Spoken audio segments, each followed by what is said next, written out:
In a busy neighborhood in Lagos, Nigeria, lived a young boy named Kutulu. He was about 12 years old, full of energy and always in a hurry. One morning, as he got ready for school, he noticed a small tear on the sleeve of his uniform. His mother, Mama Titi, had reminded him the night before to fix it, but Kutulu felt that it was too small a problem to bother with. He shrugged it off, thinking it wouldn't get any worse. "I'll be fine," he thought. As Kutulu walked through the busy streets of Lagos, filled with the usual noise of vendors and traffic, he felt carefree. He didn't even notice the sharp fence that his uniform sleeve brushed against. Suddenly, the small tear expanded dramatically, ripping further than he had ever imagined.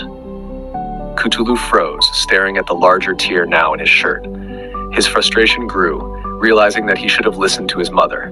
He continued on to school, his uniform now much worse, and as he entered the classroom, his classmates began to notice. They pointed and laughed at the tear in his uniform. Kutulu's face turned red with embarrassment. He felt all eyes on him, and his confidence from earlier faded away.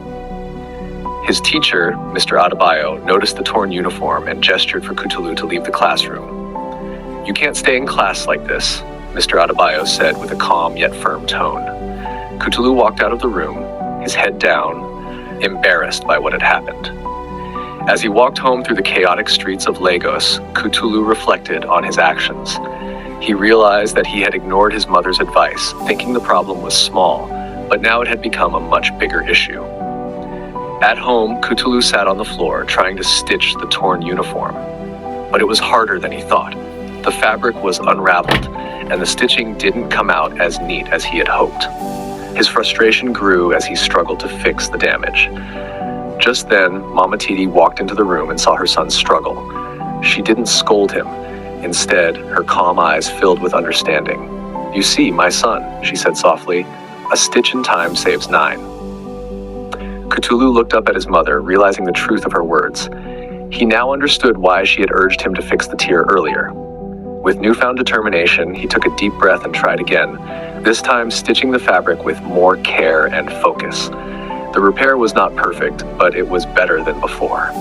The next morning, Kutulu walked out of the house wearing his repaired uniform with a proud smile. He had learned his lesson. As he walked through the streets of Lagos to school, his expression was different. He was calm and focused, no longer rushing or ignoring problems. He had learned the value of acting early to prevent bigger issues. And so, Kutulu learned an important lesson that day. A stitch in time saves 9.